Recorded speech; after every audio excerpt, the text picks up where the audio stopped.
Rebuild വയനാടിനായി പ്രഖ്യാപിച്ച salary challenge ഉത്തരവിൽ ഭേദഗതി ആവശ്യപ്പെട്ട് പ്രതിപക്ഷ സർവീസ് സംഘടനകൾ.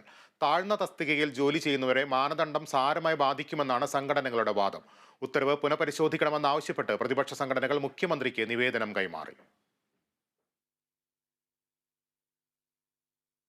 വിവരങ്ങൾ സൂര്യഗായത്രി നൽകും.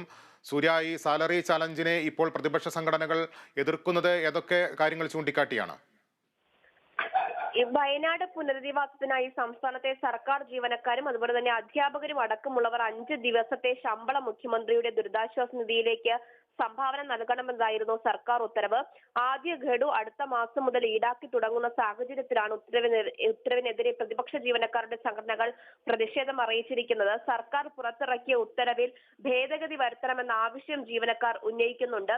5 ദിവസത്തിൽ കുറയാത്ത ശമ്പളം മാത്രമേ സ്വീകരിക്കൂ എന്ന സർക്കാർ നിലപാട് അത് മാറ്റണമെന്നതാണ് ജീവനക്കാർ ഉന്നയിക്കുന്ന ഒരു ആവശ്യം. പങ്കാളിത്ത പെൻഷൻ ജീവനക്കാർക്കടക്കം വലിയ ബുദ്ധിമുട്ടുണ്ടാക്കുന്നു എന്ന് പ്രതിപക്ഷ സംഘടനകൾ പറയുന്നുണ്ട്.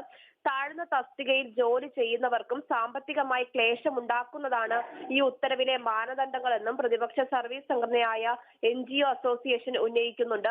അതുകൊണ്ട് ഇഷ്ടമുള്ള തുക ശമ്പളത്തിൽ നിന്ന് കുറവ് ചെയ്ത് ദുരിതാശ്വാസ നിധിയിലേക്ക് മാറ്റാനുള്ള സൗകര്യം ഒരുക്കണമെന്നതാണ് ഇവരുടെ ആവശ്യം.